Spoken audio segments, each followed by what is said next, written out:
Querida trisavó Biádia,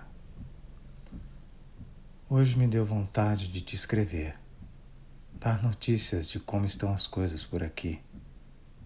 Tenho pensado muito em você, imaginado como você ficou sozinha depois de todos seus filhos terem deixado a Itália. Nesse mais de um século, muita coisa aconteceu. Não sei qual foi a última carta que a senhora recebeu, mas já deve fazer tempo. Não sei ao certo de que tempo eu falo. Estamos em um momento onde o tempo parece ter parado, onde todos os tempos se cruzam. Seu filho Paulo, meu bisavô, chegou ao Brasil vindo de navio saindo do porto de Gênova e no dia 26 de novembro de 1900, o vapor Piemonte aportava em Santos. Ele tinha 21 anos. De trem foi encaminhado junto com os outros tripulantes para a hospedaria dos imigrantes no Brás, Moca, em São Paulo, onde ficou em quarentena sanitária durante aproximadamente 10 dias até seguir para o interior de São Paulo, Caconde, onde ele inicialmente trabalhou podando pés de cafés e depois se estabeleceu como comerciante. Nunca mais voltou para a Itália. Nunca mais te viu. Nunca mais pôde visitar seu vilarejo na Sicília, Motta Camastre. 9 anos depois, neste mesmo mês de novembro, no dia 22, desembarcava a minha bisavó Savéria, vindo da Calábria, com seus pais já idosos e sua irmã. Para a época já era idade bem avançada. Meus trisavós já estavam estabelecidos na Calábria. Ele trabalhava como ceramista, fazia vasos e aqui passou a trabalhar com telhas em uma espécie de pequena olaria. O motivo que os trouxe ao Brasil foi o medo de terremotos. Um ano antes, em 28 de dezembro de 1908, um terremoto gravíssimo atingiu o Estreito de Messina, que faz divisa com a Calábria e a Sicília. É considerado uma das maiores catástrofes da Europa no século XX. Metade da população de Messina, na Sicília, perdeu a vida. E em Reggio Calabria, 1/3 da população morreu. Sendo assim, meu trisavô calabrês, Antônio Papalia, ele se aproveitou desta intensa onda migratória dos italianos para o Brasil e, embalado pelo medo de um próximo tremor de terra, deixa sua cidade natal e embarca com toda a família em um navio no porto de Nápoles, com destino a Santos. Os motivos foram diferentes, mas o destino mesmo, Brasil. E ambas famílias ficaram hospedadas em períodos distintos na hospedaria dos imigrantes, na Moca, em São Paulo. Meu bisavô deixou sua terra em busca de melhores condições de vida. Era novo, mas não criança. Tinha 21 anos e cruzou o Atlântico sozinho. Minha bisavó, também com 21 anos, atravessa essa mesma rota 9 anos depois. Neste universo randomizado das migrações, os meus bisavós foram se conhecer em uma cidadezinha no interior de São Paulo e logo se casaram. Ele já era viúvo e sem filhos. Sua primeira esposa morreu ao tentar limpar uma janela alta em uma casa, acho que de fazenda. Pouco sabemos dela. Lacunas. Querida avó, trisavó, Biádia Kissari, Quitcheri. O meu tio-avô João diz que é Quitcheri, mas eu li na certidão Kissari, não sei, Chisari. Eu até coloquei ali na pronúncia na internet, num dicionário, e deu que é Kissari. Enfim, minha querida trisavó, Hoje, novamente, tive essa estranha ideia de te escrever.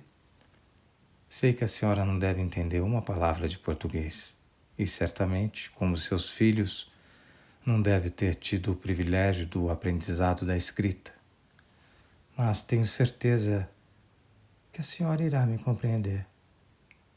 Acredito que através daquilo que sou, posso conversar com aquilo que a senhora deixou em mim. Estou falando de uma comunicação em um outro nível. A senhora foi a que não veio. Foi a matriarca que ficou longe de seus filhos, que, ao sentir o forte sopro do vento em seus galhos, seus frutos foram arremessados longe, cruzaram o Atlântico e por aqui cresceram, semearam. Suas raízes, vó, atravessaram os mares e cá estou. O que está acontecendo comigo, com a minha família, com o meu país? Talvez outras cartas já tenham sido escritas. Talvez o seu filho, meu bisavô Paulo, lhe tenha enviado algumas descrevendo como estava sendo viver aqui no Brasil.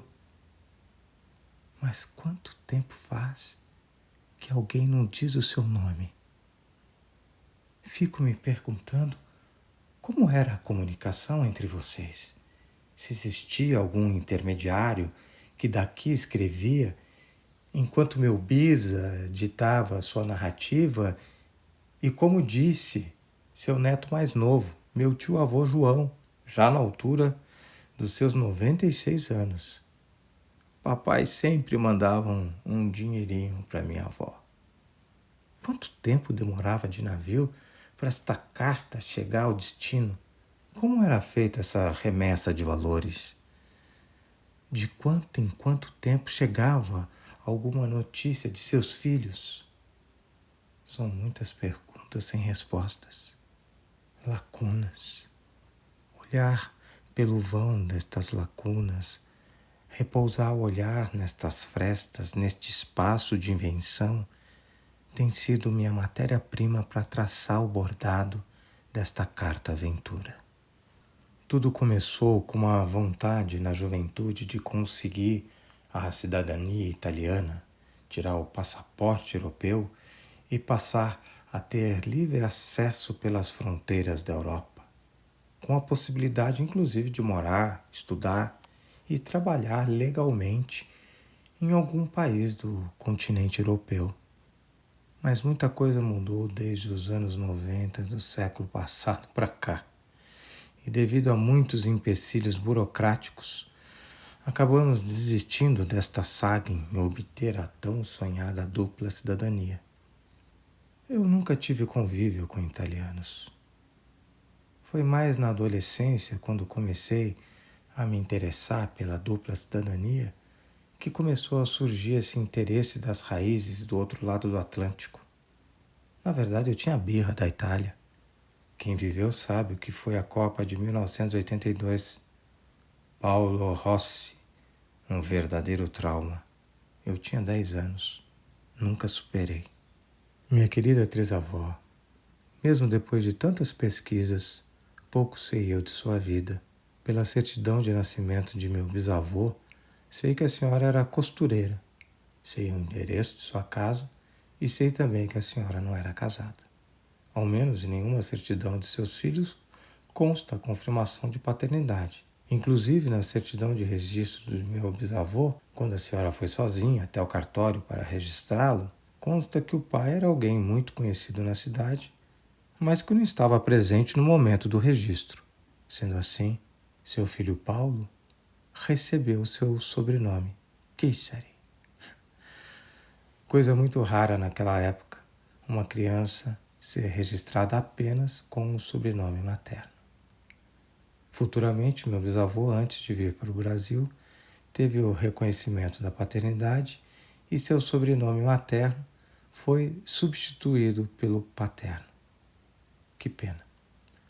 Ele é o único dos filhos que teve o sobrenome alterado e o reconhecimento de paternidade.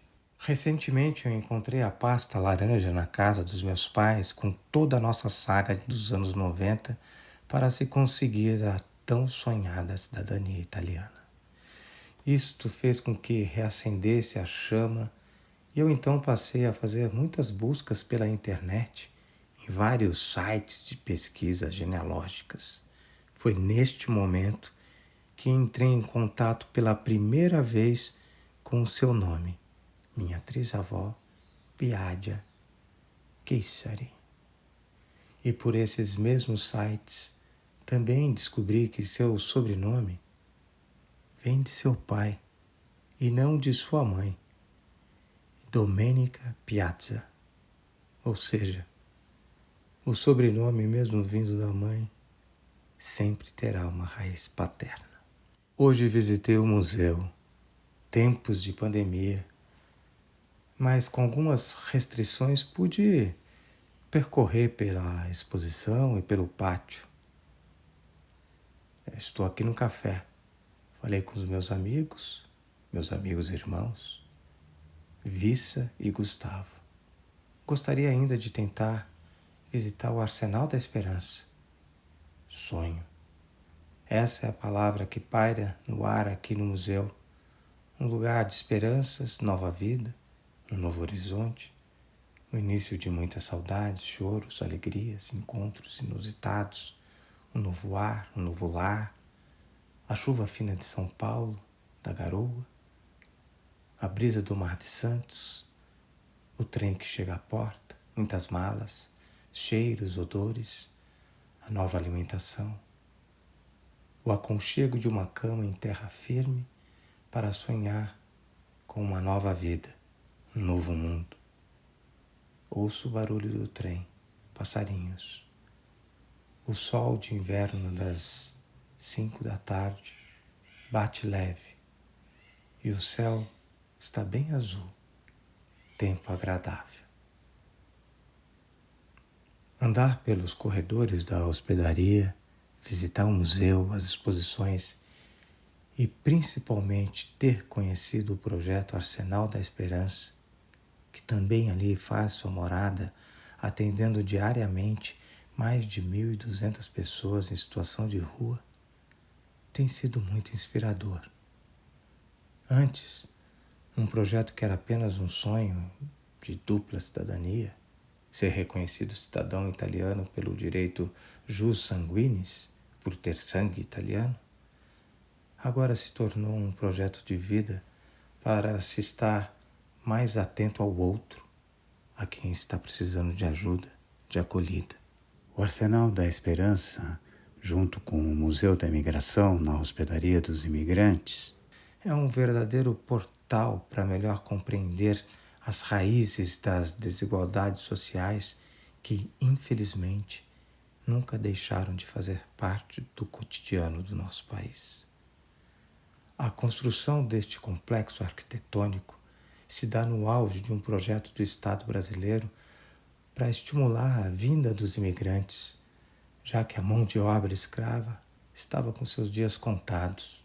É de se indagar por que este mesmo Estado brasileiro não investiu institucionalmente em um projeto semelhante para acolher os escravos recém-libertos e os inserir com dignidade no mercado de trabalho assalariado. Nossa dívida com a população afrodescendente e com os povos originários é imensa. A historiadora Emília Viotti da Costa é muito lapidar em seu livro A Abolição ao afirmar que os recém-libertos continuaram vivendo nas mesmas senzalas, fazendo o mesmo trabalho e ganhando por ele um mísero salário. A liberdade permitira-lhes mudar de uma fazenda para outra, mas por toda parte as condições que encontravam eram semelhantes. Nas áreas mais produtivas, onde poderiam encontrar condições mais favoráveis, o melhor trabalho era monopolizado pelos imigrantes.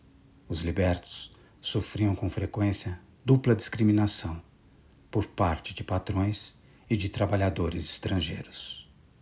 Depois da abolição, os libertos foram esquecidos. Com exceção de algumas poucas vozes, ninguém parecia pensar que era sua responsabilidade contribuir de alguma maneira para facilitar a transição do escravo para o cidadão.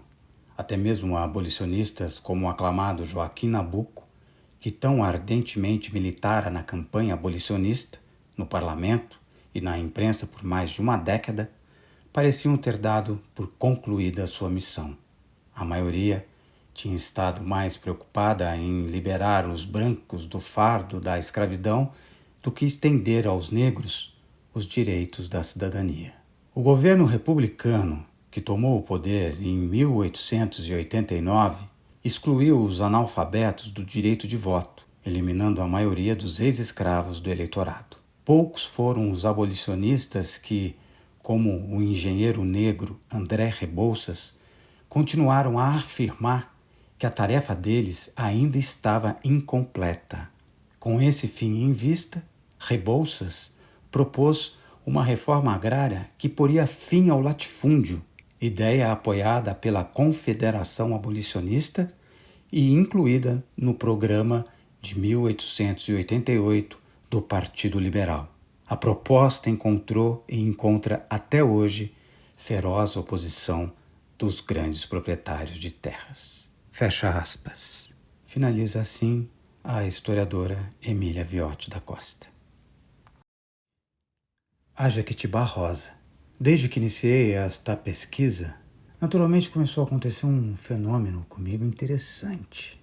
Além das vozes e do falatório interno incansável, falando com minha atriz Ava Biadia, tentando lhe escrever cartas, dar notícias, tentando me comunicar com os meus antepassados que eu jamais conheci, enfim, o meu olhar, a minha atenção, passou a se voltar para as árvores.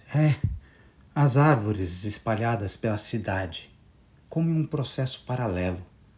Uma metáfora perfeita com suas raízes invadindo calçadas, seus galhos quebradiços, suas copas sombreando o asfalto quente, suas folhas, flores, frutas, diferentes espécies, entrelaçadas com seus ramos ao céu azul, seu instinto de sobrevivência, sua exuberância clamando a força da natureza em meio ao caos cosmopolita.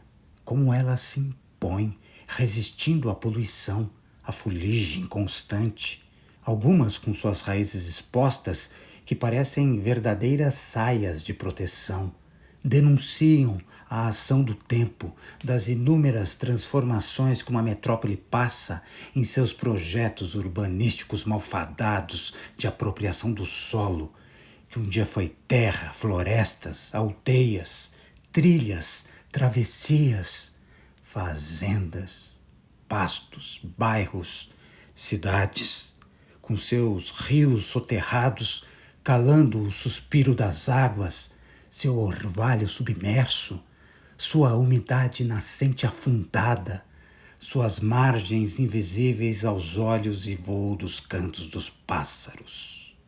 Foi assim que me chamou a atenção uma matéria sobre a Jequitibá Rosa, uma árvore de 42 metros, considerada uma das maiores do Brasil, com idade estimada entre 600 e 900 anos. Ela fica situada no Parque Estadual de Vassununga, em Santa Rita do Passa Quatro, interior de São Paulo. Ela foi batizada de O Patriarca. Esta árvore deveria se chamar a Matriarca, exatamente o oposto. Imagino as crianças indo visitar a matriarca, ao invés de visitar o patriarca. Essas coisas fazem diferença. Antes de ser Jequitibá, alguns dizem o Jequitibá Rosa. Mas antes de tudo, de ser Jequitibá, ela era árvore e não tinha nem nome, nem mesmo árvore. Era apenas ela, Gaia. Quando eu me deparei com minha árvore genealógica, resolvi sentar à sua sombra. Percebi que os formatos dos galhos, das folhas, flores, frutas, raízes, ramificações eram tantas que resolvi me afastar ao máximo para melhor compreender seus contornos. Confesso que fiquei um pouco assustado. A minha busca por sentido e significado para cada galho e ramificações me fez mergulhar em um mundo de suposições, fantasias. Do que será que aconteceu? Quando e por quê? Uma voz entrou em minha cabeça. Não apenas aquela voz do pensamento.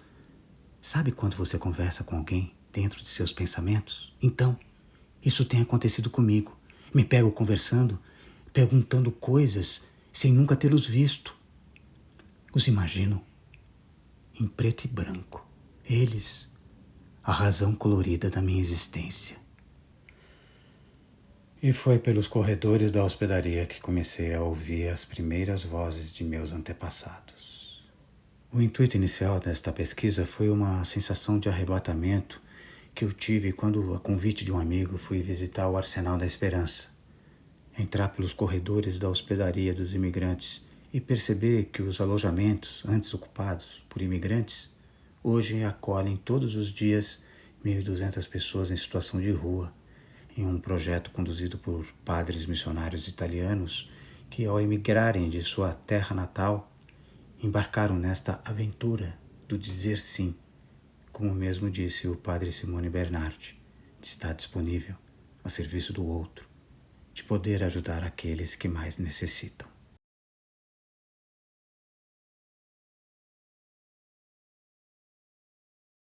Antes não sabia ao certo em quais condições eles migraram para cá. Aos poucos fui entendendo que eles vieram muito pobres. A Itália estava despedaçada tentando sua unificação tardia. Passava por uma enorme crise de desemprego e as próprias autoridades italianas aconselhavam que 30% da população deveria emigrar. Comecei a me aprofundar mais neste contexto histórico do século XIX e início do XX. Existe uma bibliografia extensa. Tocou do meu lado historiador abandonado. Não terminei a faculdade. Mas esse espírito investigativo de escavação reacendeu em mim. Minha principal ferramenta é e sempre será a arte. Fico me perguntando em como transpor para o teatro ou performance essa pesquisa. Alguns caminhos começam a aparecer. Ainda estou ouvindo o que a travessia me diz. Quero ouvir vocês. Há ainda muita imprecisão em meus estudos. Preciso escavar mais. Durante essa aventura, algumas descobertas têm me deixado tão perplexo da mesma forma como se eu tivesse acabado de ler uma notícia. Este arrebatamento é que tem me movido e está me indicando por onde migrar. Acho que o performance é isso, um receptáculo de imigrantes, de abertura, de acolhimento ao outro, de permitir-se migrar e emigrar. Acho que tenho feito isto intuitivamente com os meus trabalhos artísticos. O ator é canal. Aqui comecei a deixar as fronteiras entre a história e a arte mais fluidas para poder me dar uma oportunidade nova, um caminho nunca trilhado por mim, um mergulho mais profundo em um território totalmente novo, como aprender uma língua, novos costumes, hábitos, descobertas. Passei um período de muita crise, de achar que não iria dar conta. Comecei a achar que era pesquisa mais para historiador mesmo. A cada dia, uma nova janela se abria e mais um turbilhão de referências. A copa da árvore ficava cada vez mais densa. Qual ramo seguir? Foi então que comecei a escutar o meu lado mais artístico, deixar essa sensibilidade em alerta e não menosprezar nada. Desde uma analogia básica, quase infantil, com as árvores que me deparava pela cidade, até algo um pouco mais complexo, intuitivo, sobre a fusão dos tempos e a física quântica, ao estudar a minha ancestralidade. Fui deixando todas essas coisas entrarem, sem julgar, mas em alerta. Foi daí que eu resgatei meus livros empoeirados de história. Tem um que se chama Tempo e História, de 1994, organizado pelo professor Adalto Novaes. Abri o livro ao acaso e me deparei com um belo artigo do Ailton Krenak, intitulado Antes o Mundo Não Existia. Abre aspas. Quando eu vejo as narrativas, mesmo as narrativas chamadas antigas, do Ocidente, as mais antigas, elas sempre são datadas. Nas narrativas tradicionais do nosso povo, das nossas tribos, não tem data. É quando foi criado o fogo, é quando foi criada a lua, quando nasceram as estrelas, quando nasceram as montanhas, quando nasceram os rios. Fecha aspas. Arrebatamento. Aí depois comecei a ler um outro artigo de Laimer Garcia dos Santos. Ele começa o seu belo ensaio intitulado O Tempo Mítico Hoje, citando um depoimento do então jovem pajé Davi Copenaua Yanomami, dado ao antropólogo Bruce Albert sobre o surto de sarampo que estava devastando os Yanomami em 1990.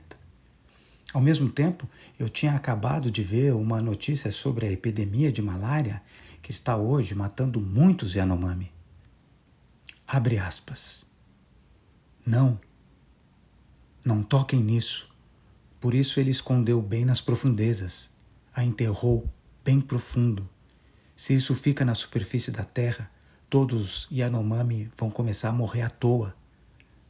Mas hoje os brancos descobriram nossa floresta. Foram tomados por um desejo frenético de tirar essa chavara, a substância metal que vocês chamam minério, do fundo da terra onde Omané a tinha guardado. Fecha aspas. É um longo depoimento profético que faz alerta também aos não indígenas, homens brancos. O céu e a terra irão se vingar do ouro extraído das profundezas e guardados em latas, cofres dos bilionários. A conta chegou. Mais à frente, neste mesmo artigo, Laimer começa a fazer uma explanação muito inspiradora sobre os poetas e os pajés.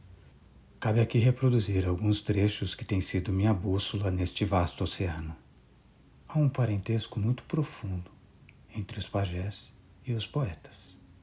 Ambos vivem numa outra dimensão, num outro tempo, o tempo do mito.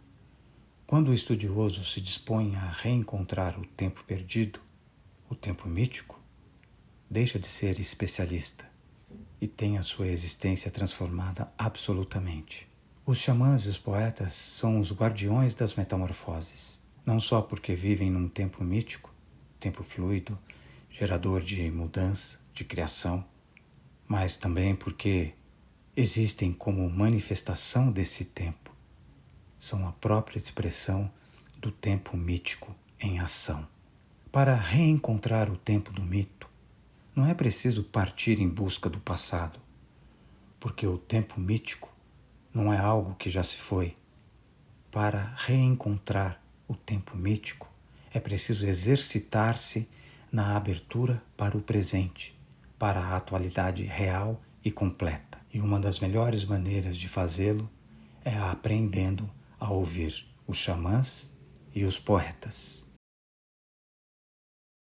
Querida trisavó Biadja Keisari, acho que estou chegando ao fim desta carta. O que eu queria dizer é que a Hospedaria dos Imigrantes é um tesouro vivo para se estudar e entender muita coisa. A autópsia começou. Como eu já disse, ainda estou em estado de arrebatamento e entusiasmo. Não consigo naturalizar o corpo estendido à minha frente. Eu sempre penso em quem trabalha no IML. Uma hora deve ficar tudo muito natural, ordinário, cotidiano para quem escolheu esse ofício. Mas para mim, parece que a notícia acabou de ser dada. Vamos começar a dissecar o corpo e descobrir as possíveis causas. Um corpo aberto, com seus rios soterrados e concreto entupindo veias com muitas injustiças.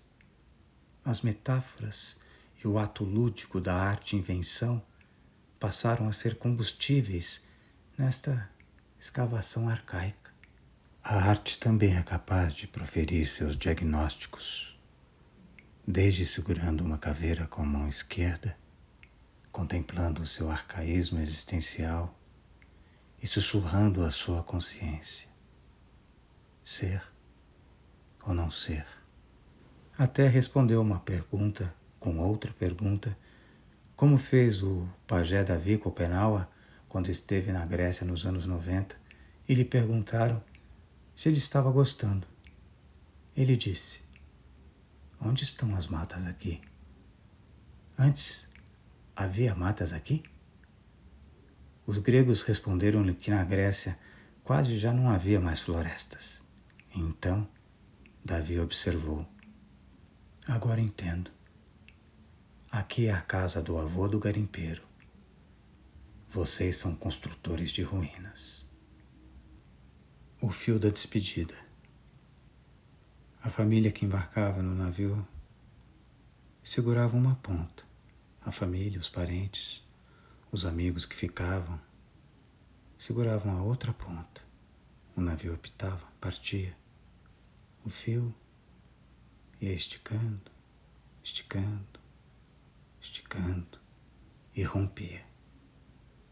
Assim cada um ficava com uma parte desse fio, que era um símbolo, um talismã da despedida, um guardião da saudade.